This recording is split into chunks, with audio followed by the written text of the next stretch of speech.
Hello and welcome back to Purple Does Poison, a Druid Blight caster life. This is level 26 and we're sitting here on our perch overlooking the high road, just watching out for any menaces that might happen our way. As usual for me, this is the second recording of this one. The first recording only lasted about 10 seconds. I had looked down here and it's rank 24, so I said level 24 instead of 26. I thought, oh buggery, I'll start again. It's the level 26.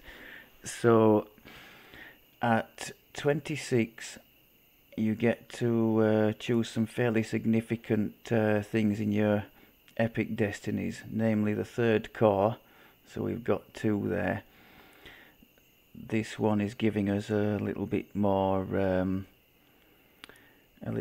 defense. Actually, I should be casting, if we have it, do we have protection from elements? Because that would give us a nicer version of that, wouldn't it? I'll check that. We have, no, that's resist energy. Do we have a protection from elements or not? I'm not sure we do as a druid. Oh yes, we do. That's the mass version. So where is the standard version?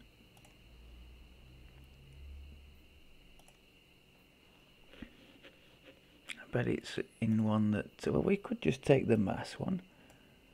Oh, I have to be at a shrine, okay. Well, not to worry. I'll put that in later on and make a note.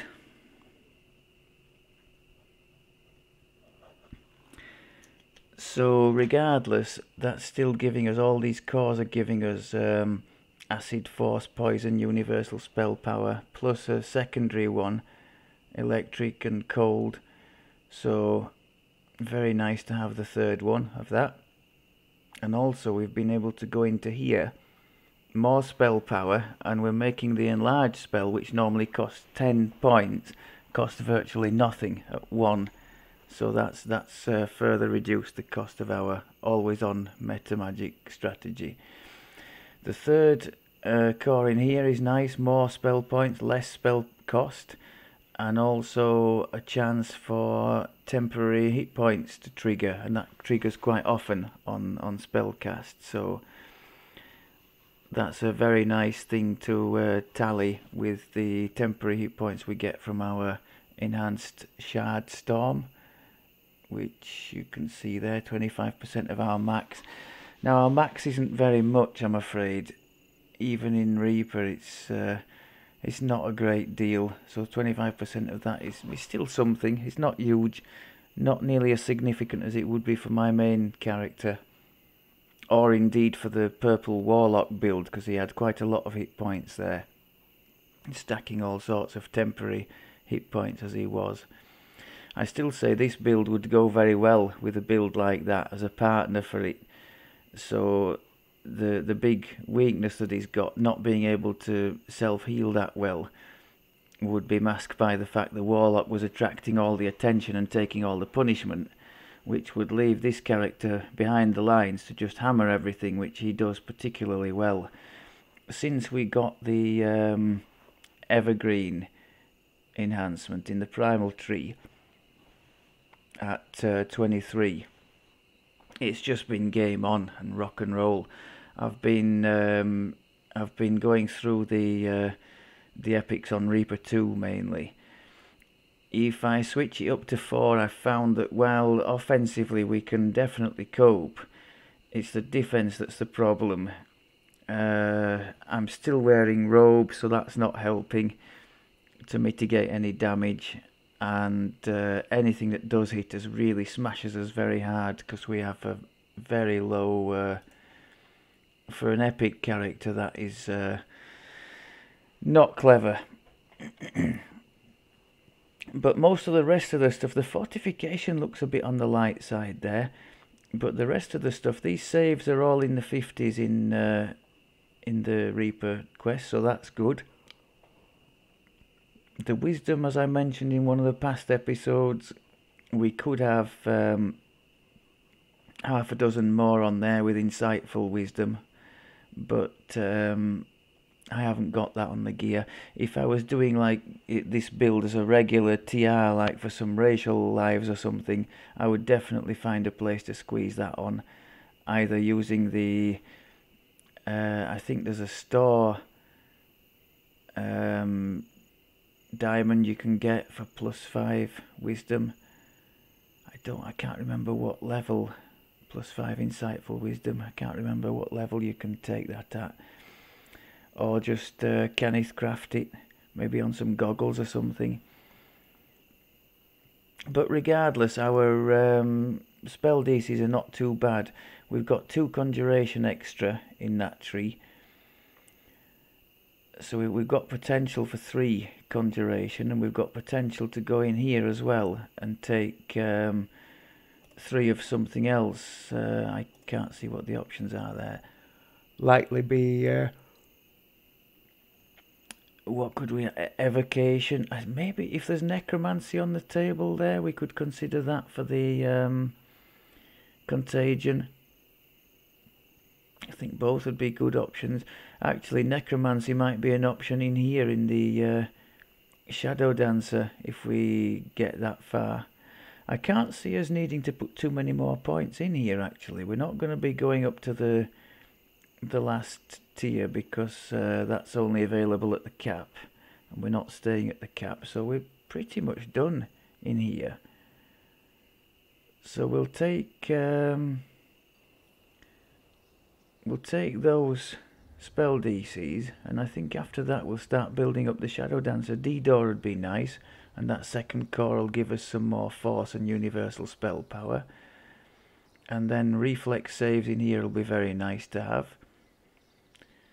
And then maybe the Shadow Caster and another spell school, if points allow. Right, let's have a quick look at the notes. So suggestions for next life that we've got so far. We've got Paladin, which I would probably do as a two-handed AoE damage type build, because being as he'd be on his own, the tankier sword and board thing probably wouldn't be the best for leveling. Dark Apostate's been mentioned. Now, I don't know too much about that. The only thing I do know is that one of the tier 5s gives you a ridiculously strong heal, so that would definitely be a plus with me. One of you mentioned a Dark Hunter to go with the discussion about the recordings being too dark. Hopefully this quest I've chosen today is going to be a little bit lighter. The quest is the last one in the High Road chain, the level 24 High Road chain, accessible from Evening Star. And one of you mentioned Vile Apothecary, Inquisitive, or he could just try the poison sort of bombard alchemist build. That could be interesting. And then I think the person who mentioned this mentioned it would be like purple does poison again, or something like that. I think that's everything that's been mentioned up to press. So what else do I have to tell you from 26? Yeah, he's been trucking along really nicely on Reaper 2. Damage wise and crowd control wise, I have no complaint whatsoever. He's even if some of the things were taken away, he would still have an embarrassment of options for dealing with most situations. So very good on both of those. The Achilles heel is the healing in combat. Now, if he had somebody along with him and they were swapping heals together, that would be fine. But you lose the big heal the big heal spell, which would self-heal you through the Reaper nerf. And you also lose, if grouping is a thing for you, the regenerate mass. which is quite a big loss if you're one of these druid types who likes to hit greater vigor mass and regenerate mass on your party before you go into a tough area of a quest, to have those ticking heals.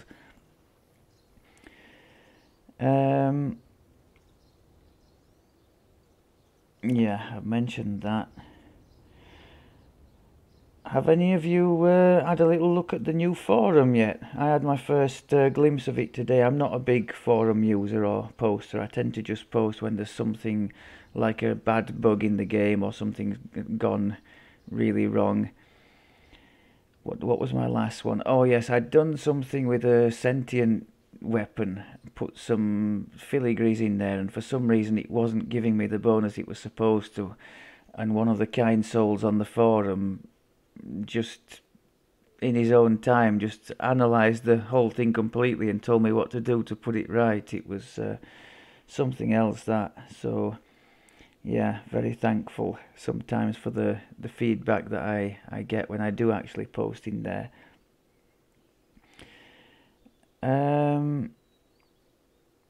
Oh yeah, one of the things I saw when just having a glance through said new forum, there was a topic entitled "Are Past Lives Overrated?"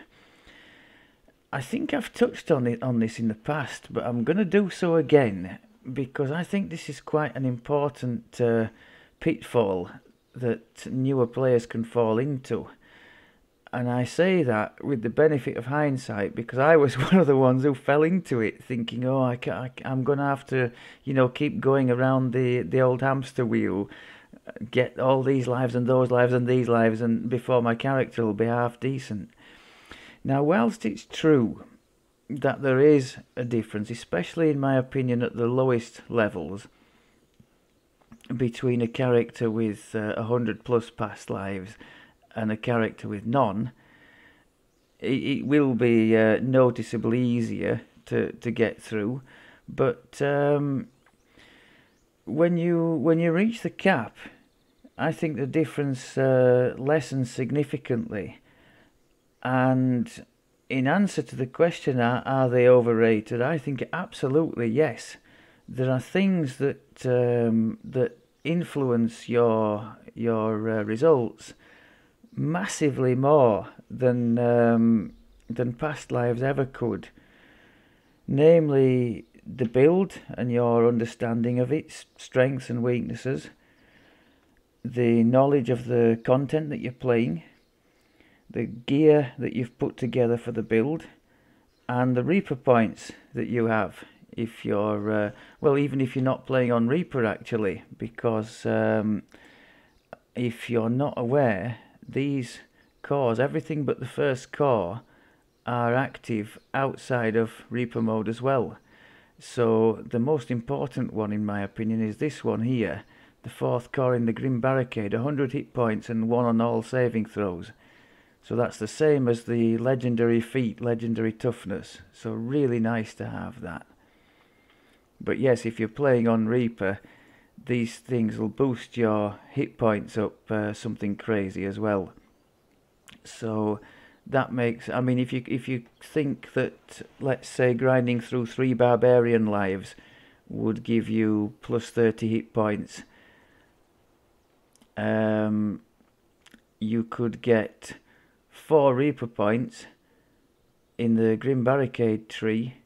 I think the first one gives 10, the rest would give 8, and that would already give you more than your 3 full barbarian lives.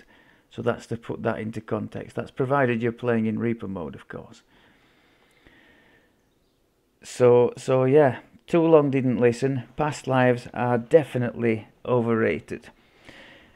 I would say, again with the benefit of hindsight, only, I mean, you could if you, let's say you have an end build in mind, I want to be a sorcerer, say, and you start thinking, well, a sorcerer is full of evocation spells, yeah, so maybe past life sorcerer, which gives bonuses to evocation DCs, might be an idea for me. Fine. But I would still say do it, you know, if you enjoy the journey. If you're thinking, oh God, I need to do all this before I can even sort of settle down and enjoy the build. No, just absolutely no. That's one thing this purple series has definitely taught me. He did that tanky warlock life, and with very few past lives, but a half decent build and a good gear, he was doing legendary Reaper 6 and making a significant contribution to keeping whoever else he was questing with safe, so they could do the damage and win the quest for us. So that felt great, and that was on a character with very few, as I said. So it's totally not necessary. I think that concludes the waffle for now. So we're gonna head on in to this final quest in the high road chain. Leave this peaceful scene behind us.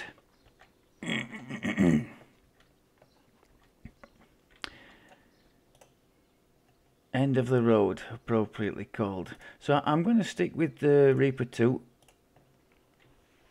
I think, well, I'm hoping we'll find that offensively we've got more than enough to cope. So it's just the when they get through the temporary hit point barrier, it's I'll trigger all 3 heals, ticking heals, and just hope that it's enough to keep us out of trouble.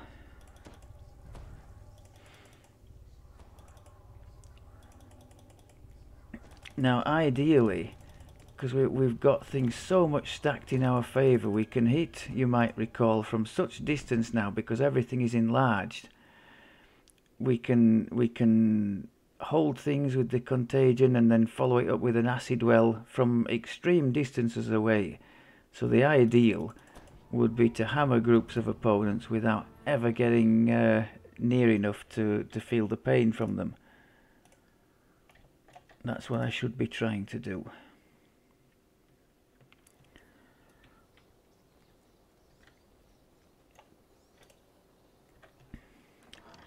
Take our little negative and acid to boost the poison and acid spell power. Let's not forget our lightning. So ticking things there, look.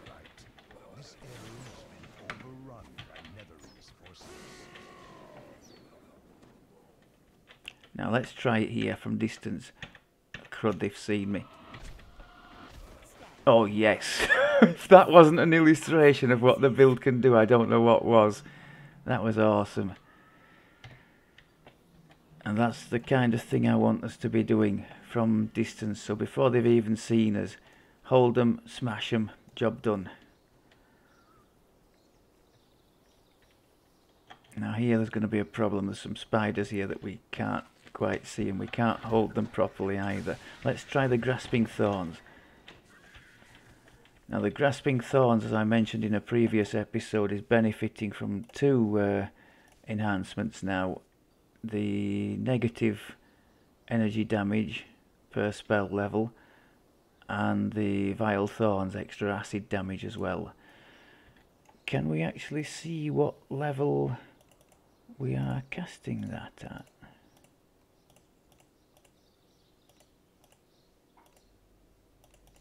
No, I don't think I can. I won't mess about. But obviously, the further up you go, the more damage those things are going to do. So that's very nice.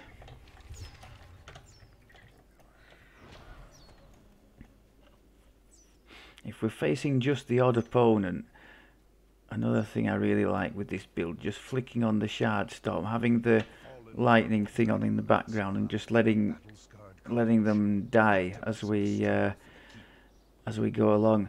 Right, let's try and hold the Reaper and then annihilate him from extreme distance.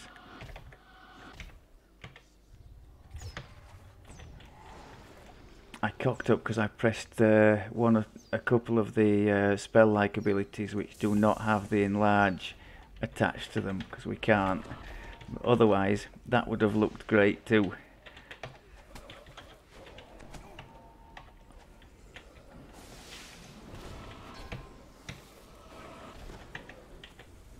that. So yes, that passive or ticking lightning thing, or whatever you want to call it, is very useful. Let's try again here. Try and target the middle of the mob. Missed one. Sad days.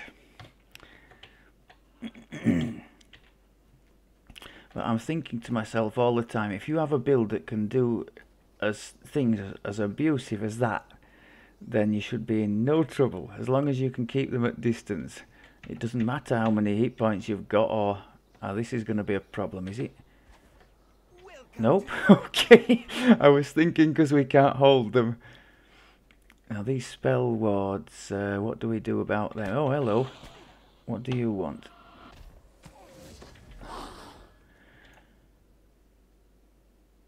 A sunburst against shadows, double damage. Happy days. Right, these two I could just... yeah, that'll do it. Now we've got a famine in the middle there. Enemies are destined to fall. Happy days. Well, there's somebody back there, look. And not anymore.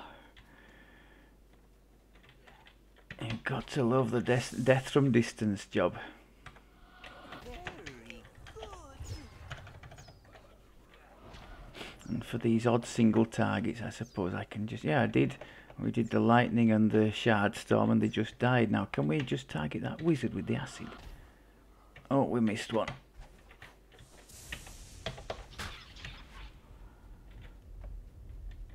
Now, is he going to come down from there?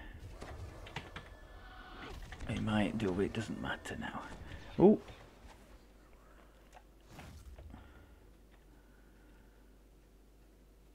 I think we have a fairly decent spot as well. I think spot is one of the Druid skills. So, we're able to see them from quite far away, like that bunch of archers over there, and just annihilate them before they can start firing on us, which is nice. What about that group over there? I think there was a reprint that went horribly wrong.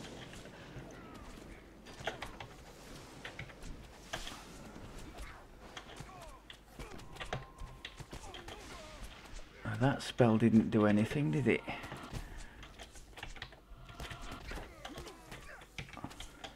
Look at the health. That was more me just criminally not paying attention to it. But I think my tsunami spell really should have done something to the two that were here, and nothing happened, so I'm claiming a slight foul there. But I'll thank you to notice as well, despite the fact I've been throwing around big spells like Tsunami and Acid Well, costing like 60 odd points a time, with all the metas thrown on, we're still not making much of an impression on this spell point pool, and that's just lovely. It just means you can use the full extent of your build. All the different options are available to you, and it's just really nice to be able to not be able to think, oh, I can only cast this because my spell point pool is struggling at the moment. Double Reaper, so hold them first and then kill them at our leisure.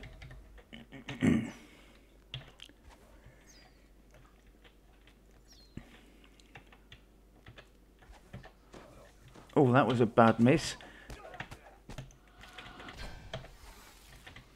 And what happened there? Nothing. The tsunami didn't work there at all. Was that a targeting thing? Was it my fault? Was it the game?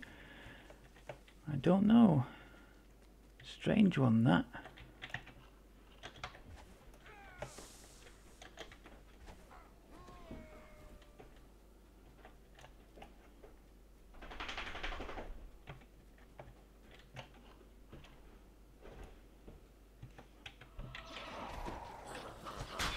It worked that time.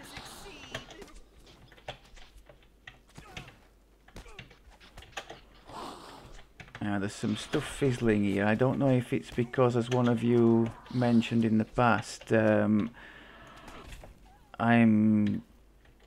kind of to the wrong angle to the target to have it work. Oh, what a mess.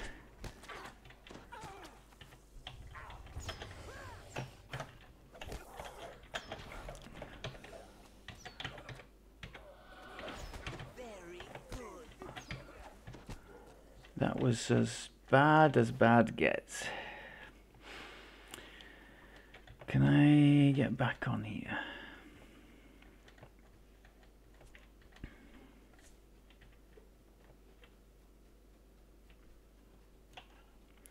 Do we have the lightning thing going? We can set that going. Let's see if we can just run through here.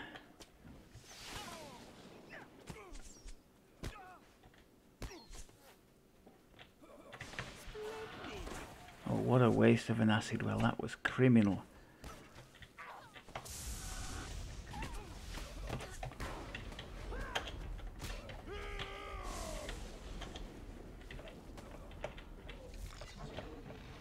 So despite criminally wasting points all over the place, I've still arrived here with about half my mana, which tells you just how nice that evergreen enhancement is.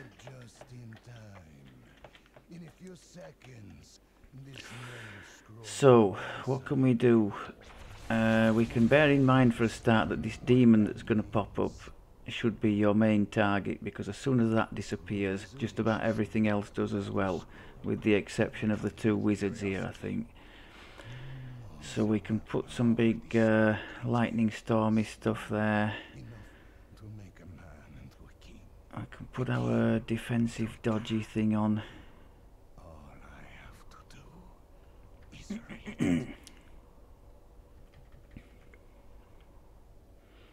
Try and remember to cast our spell power boost. The sky goes dark and the smell of sulfur fills the area. An ominous vortex opens in the sky, a portal to some malevolent place. Knowing my luck, he'll move straight away, but you never know. Ah. Poison him. Make him take full damage, hopefully, from all that. Get some crowd control down for all these other little things. Keep stacking up the carrion swarm.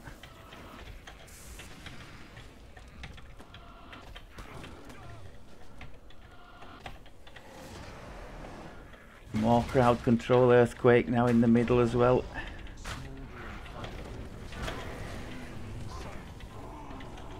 Where is he?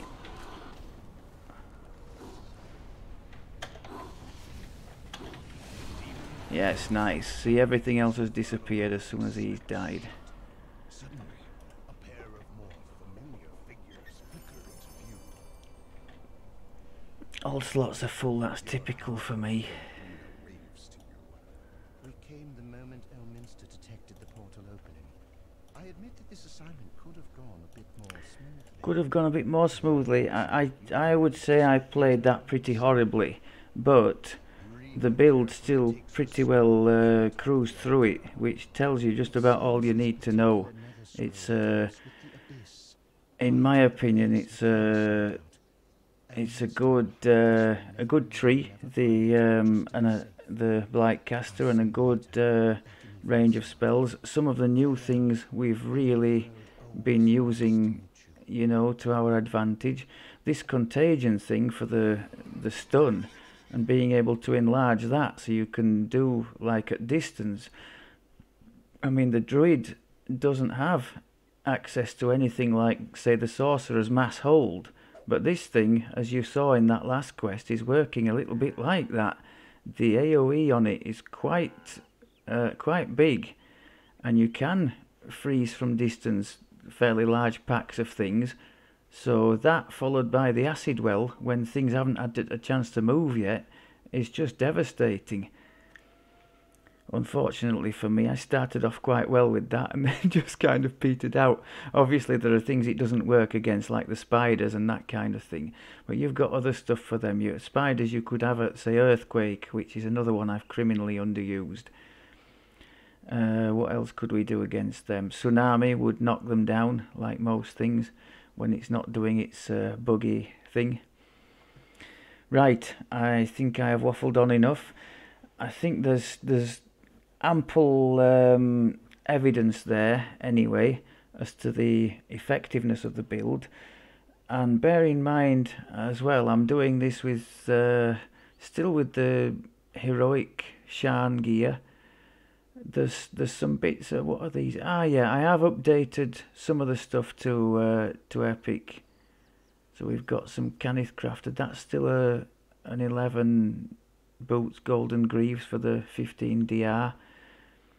We put the spinneret on for one extra spell DC and a bit more spell power. Oh, and the mysterious cloak is helping nicely with the healing. An extra stacking 45 healing amp is very nice to have. If you didn't know, you can get mysterious cloak and mysterious braces in minimum level 7, 14 and 21, and those are available for mysterious remnants from the remnant vendor in the Hall of Heroes, but only on the Champion Hunter weekends as far as I'm aware. And they're well worth having. These well worth having. That's just my opinion. You've got 2 slots on there as well, and the stacking healing amp is just very nice. It's a bit of a crutch to lean on this time around because we don't have the heal spell, so we need some help. So to that end, between the mysterious cloak and this 20 heal amp in the human tree, I've tried to help us out a little bit on that.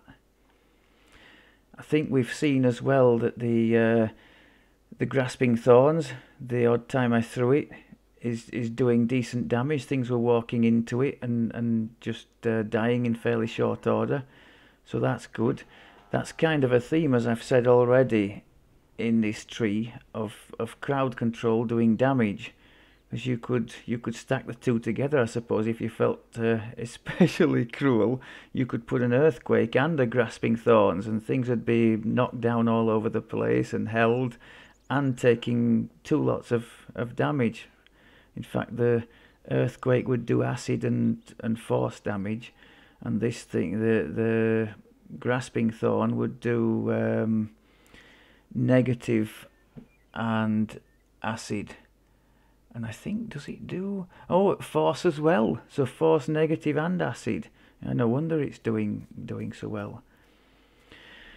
So I think probably in a nutshell, the Blight caster has a bit more on the offensive side, because you have access to these 2 caster trees. So your crit chance is boosted up very nicely. But on the healing side, because of the lack of the big heal spell, that is definitely making itself felt when trying to solo up towards middle Reaper. It's not being easy. Of course, if we had a party mate who was able to, if we had a party mate who was a Blight caster, the heals would be just fine. In fact, they would be very good, because you would or let's say we were paired up with a warlock, with the purple warlock build, we would just cast these 2, the greater vigor and the regenerate, on the character before every conflict, and maybe the rejuve cocoon as well, and the 3 would tick together. As you can see there, all 3 are on the bar, they tick together, so that's quite a big buffer against any type of incoming damage, even if you're surrounded. So provided you're not healing yourself, these heals are more than adequate, I think. Right, and on that happy note, I will sign off there. Thank you very much as always for looking, and I will speak to you soon. Take care.